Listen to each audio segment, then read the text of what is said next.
Happy Easter! For those of you who are possibly joining us for the first time, my name is David Teague, and this is the Easter message for Winston-Salem Friends Meeting this year. In more ordinary times, we would already have had a couple of hymns.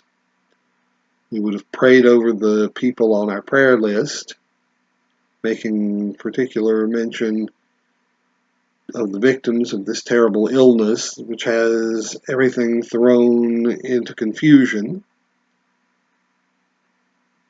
And we would have, most importantly, centered down, becoming still and quiet and receptive to whatever message God has for us. I think that is a very good idea, so that's what we're going to do for the next little bit.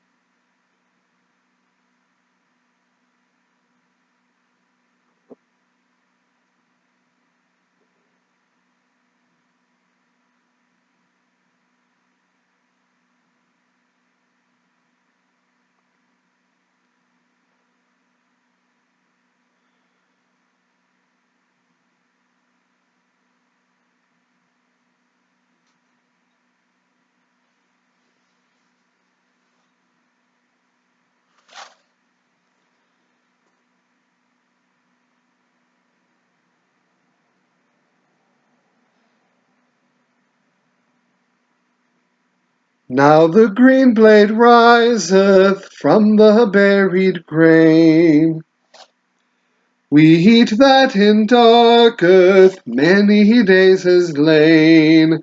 Love lives again, that with the dead has been. Love is come again, like wheat that springeth green. In the grave they laid him, love whom men had slain, thinking that never he would wake again. Laid in the earth, like wheat that sleeps unseen. Love is come again, like wheat that springeth green. Forth he came at Easter, like the risen grain. He that for 3 days in the grave had lain, quick from the dead, my risen Lord is seen. Love is come again, like wheat that springeth green. When our hearts are wintry, grieving or in pain, thy touch can call us back to life again. Fields of our hearts that dead and bare have been, love is come again, like wheat that springeth green.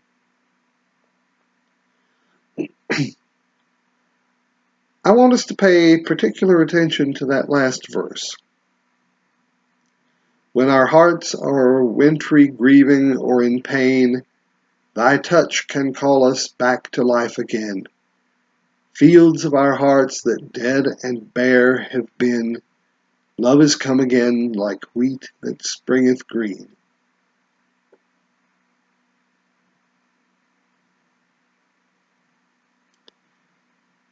The renewal of all things, of course, is central to the Easter message.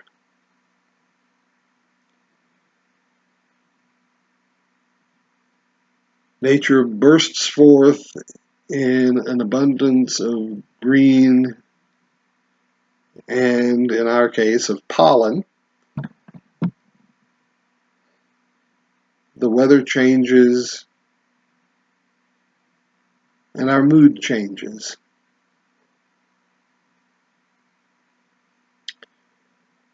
And just such a change of mood is the main theme of our scripture this morning, which is from the 24th chapter of Luke, starting at verse 13. This is, of course, the story of the road to Emmaus, which many of us may have heard, frankly, for most of our lives by this point. but I think that we can find a few new kernels of truth.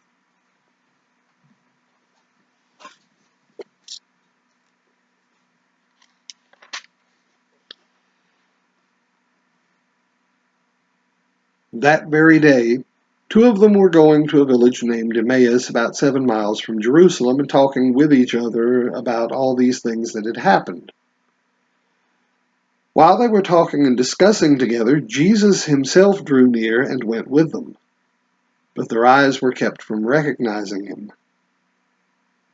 And he said to them, "What is this conversation which you are holding with each other as you walk?"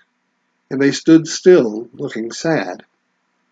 Then one of them, named Cleopas, answered him, "Are you the only visitor to Jerusalem who does not know the things that have happened there these days?" And he said to them, "What things?"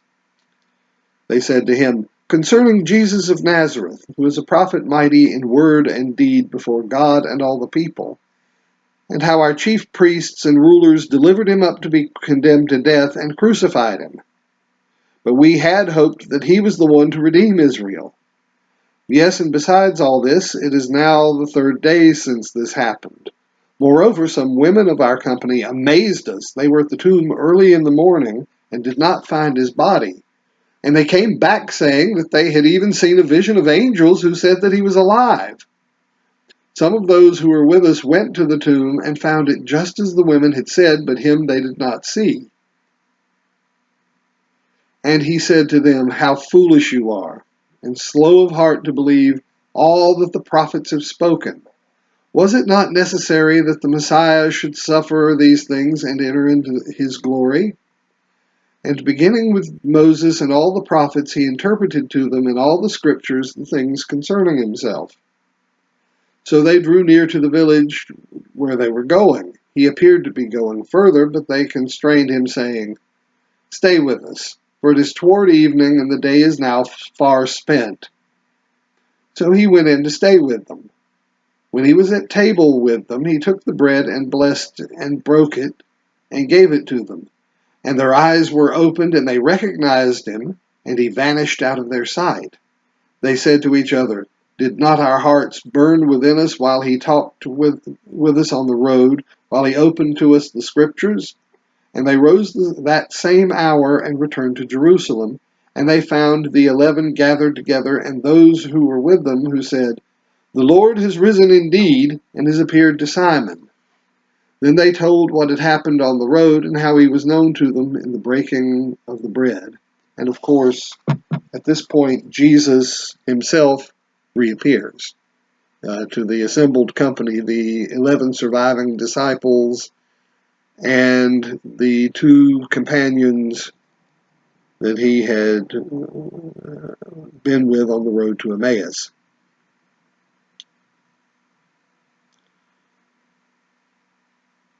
There are a couple of interesting things about this passage. The first one is, we know that one of the people was this man Cleopas,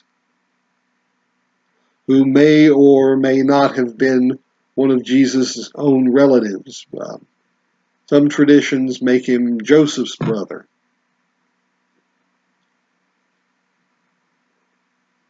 But we're never told who the other person is.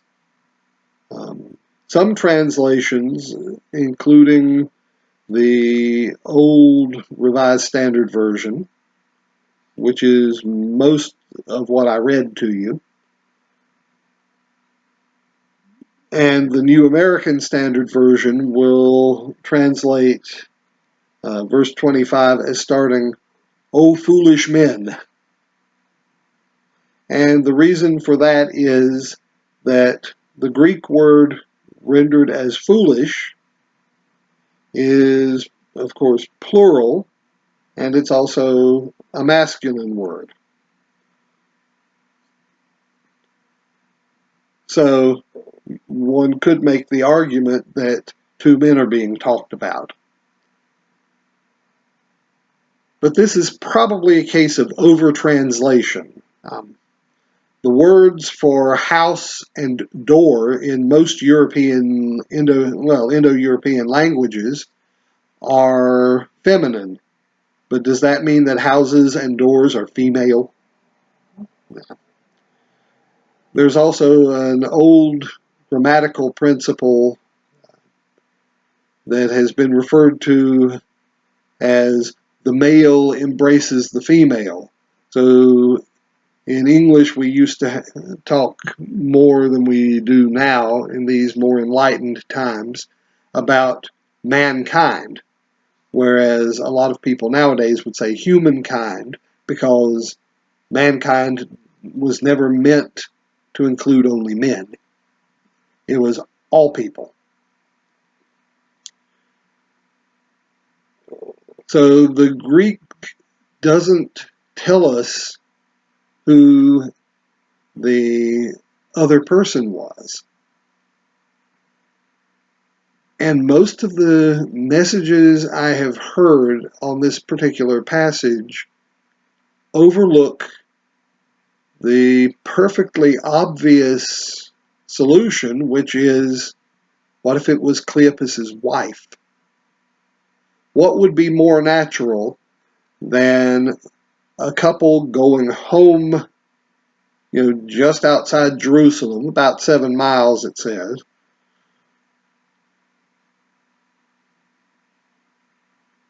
and being met by this stranger on the way whom they offer hospitality to. People tend to overlook the obvious. Maybe it's because the Bible is somehow exalted, well, being a vehicle for the words of God. Of course it's exalted, but they overlook the very obvious, the very mundane, down-to-earth possibilities that are contained in its words.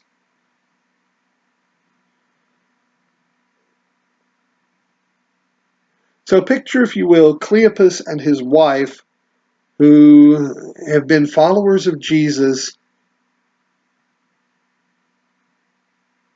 and the events of the last 2 or 3 days.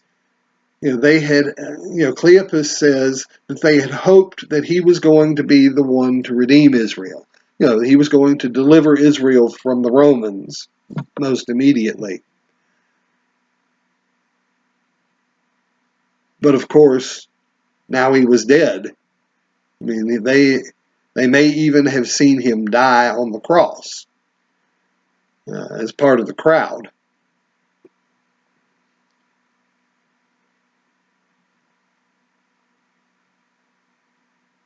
And then early this same morning, some women in the group who had gone to finish preparing the body for burial, because they weren't able to do so on the day of Jesus' death, it being the eve of the Sabbath and Passover. They go to the tomb. They have this vision of angels who tell them that Jesus isn't here, he's alive. And they run back to tell the rest of their company, certainly to tell the surviving disciples. And everybody is just astounded. So they send somebody to go check it out, Peter being one. According to the Gospel of John, John was the beloved disciple, was the other one. They go to the tomb. They find it, as the women had said, empty. The angels are gone. Jesus certainly is gone, and him they don't see. And I can just hear what they would have done. I mean, the dialogue at that point in the narrative is printed as if Cleopas is the only one who speaks, which would be even more natural if the other person was his wife.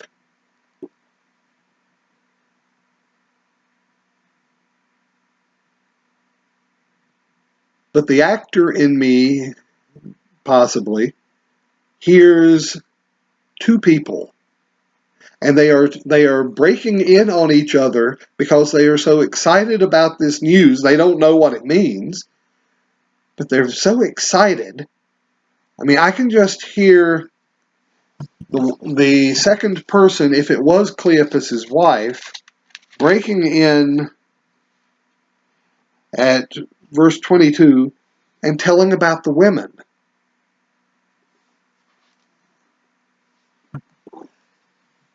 At that point, women weren't allowed to give testimony in Roman courts. In fact, they had to have a designated man to act on their behalf whenever any legal matters came up. I mean, this would ordinarily be either their husband, their father, if they didn't have a husband, or their brothers, if they didn't have a father either. And since Luke, throughout his gospel, has a message of inclusion, and he does not tell stories that make Jesus look like he is talking only to the Jews, and he does include stories that make the point very strongly that Jesus' message is for everybody. One can imagine that in Luke's mind, whoever he was, as he was writing, the possibility that a woman would have spoken, well, his audience's minds, a woman would not have spoken. In Luke's mind, maybe so. Luke has prayers from Mary and Elizabeth, before Jesus' birth. He has the woman come and very publicly repent and anoint Jesus with precious ointment and weep all over his feet and dry them with her hair before she applies the ointment.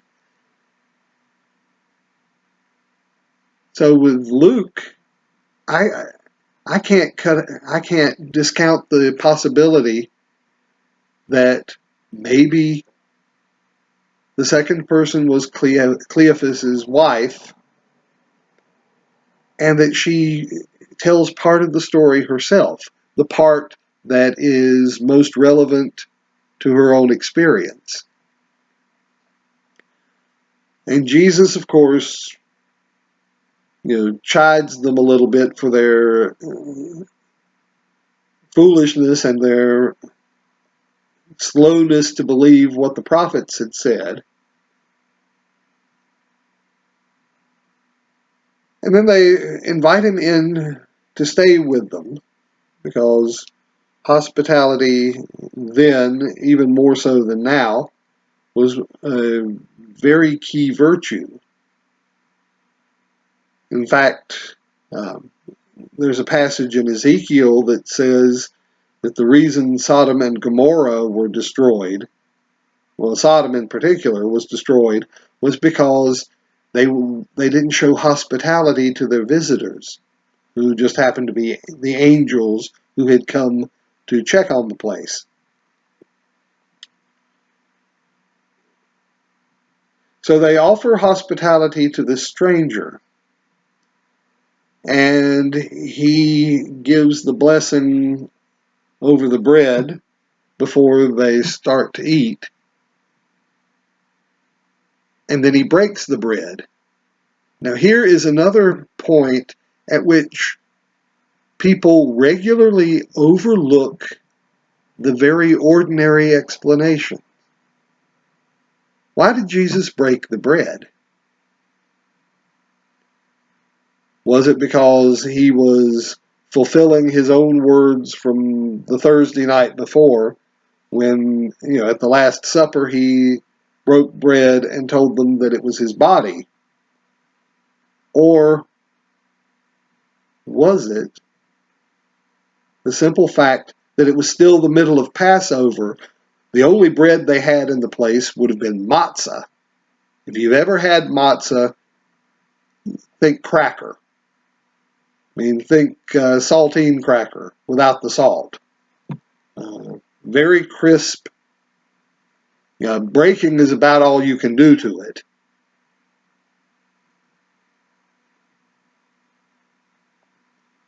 And that's how they recognize him.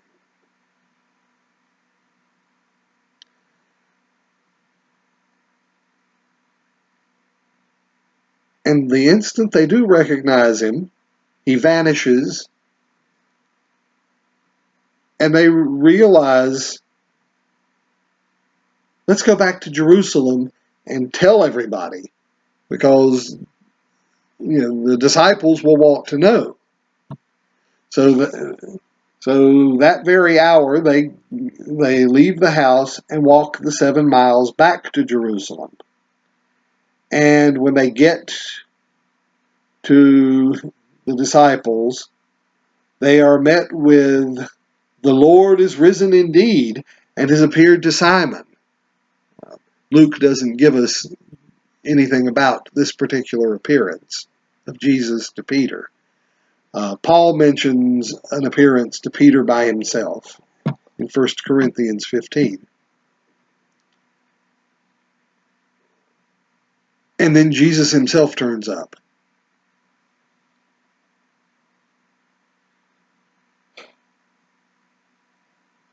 Many times life is full of the unexpected. I believe it was Heraclitus who said that change was the basis of all things. If it wasn't Heraclitus, then it was one of the ancient Greek philosophers.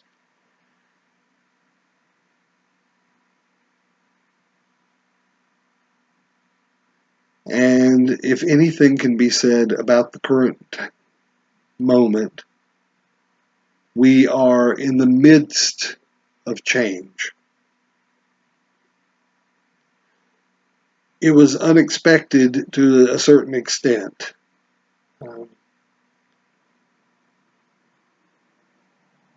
Sure, we knew that the virus was out there and that it would almost certainly get here. And whatever you think about our response as a country to those two facts, the ways that the virus would change things for us, nobody had the time or the breadth of the imagination to sit down and map out beforehand. We just are limited like that. God knows and God makes his plans, whatever they may be, but we can't know. I remember would have been my junior year at Guilford College. I had made friends with a young fellow, another student who was 4 years older than I am, or thereabouts. And we had, he used to work at the college switchboard, and I forget why I had gone into the administration building that day when I first met him. He was working the switchboard, and we got to talking and became friends.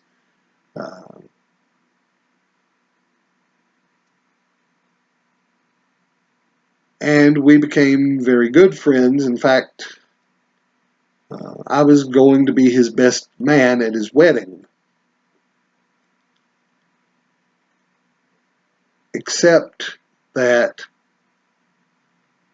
he never came back from Christmas break at my junior year.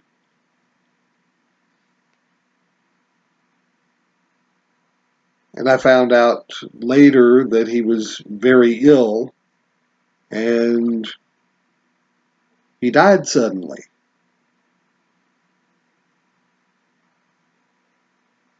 Of course, his fiance was heartbroken. His parents, of course, were heartbroken.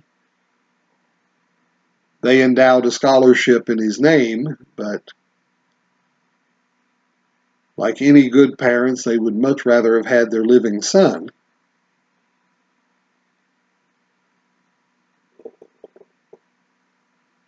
And there I was, cut off without any way to hear from them for most of the crisis. By the time I heard, it was basically too late. It was a shocking thing.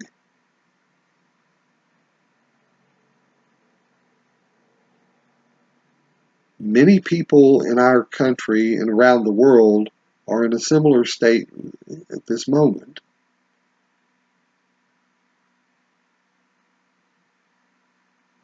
Jesus' disciples were certainly in a similar state. Some of them had watched him die.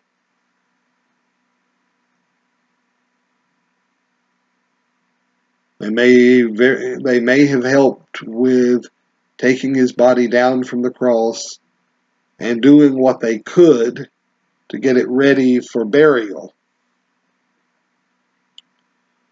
They were, on top of that, they were also scared that they were about to be rounded up by the authorities and put to death themselves, possibly.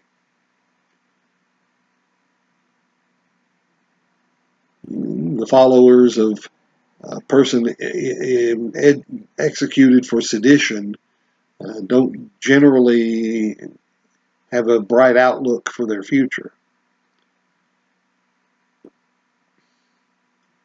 And then suddenly, on the morning after the Sabbath was over, we would call it Sunday morning,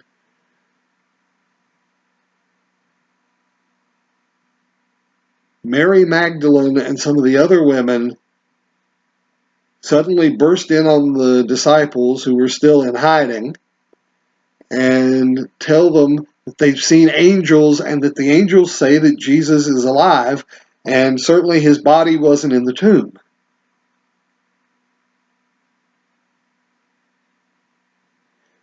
And of course, their immediate response is they didn't believe them. So they send Peter and John to go check out the situation. And all they see is the empty tomb and the grave clothes.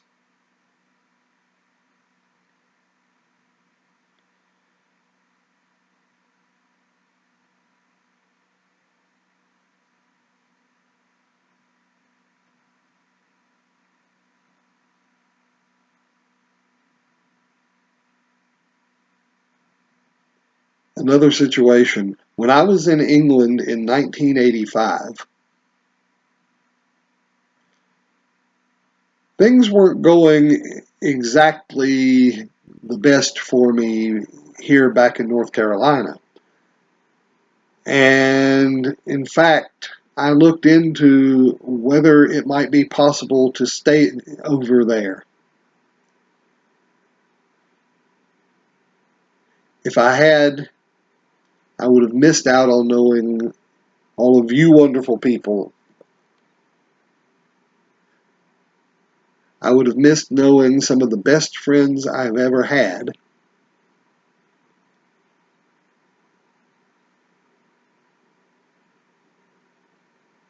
And I would never have known my niece or nephew. And now my great niece, who was just born a couple of months ago.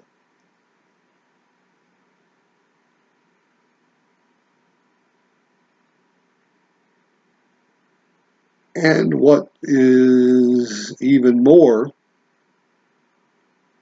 I would be facing the current crisis alone without any of my family. I would have made other friends and would have kept at least some of the friendships that I had in the meeting in York, in England, where I was.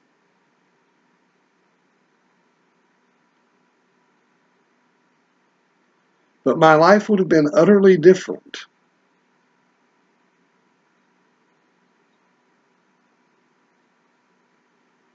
It might well have been more lonely, at least for a time, possibly for a long time.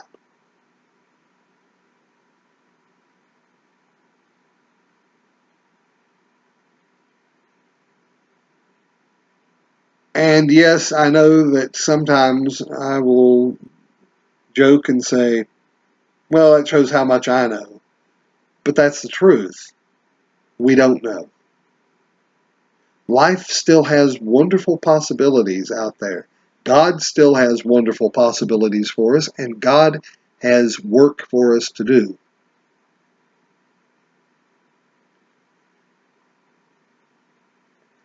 And often we just don't recognize what is in front of us until a great deal of time has passed, and then we can see it. So my message to you today is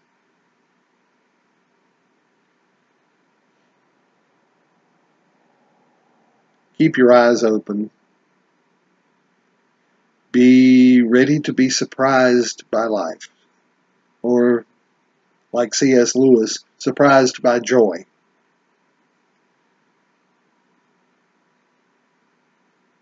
And happy Easter.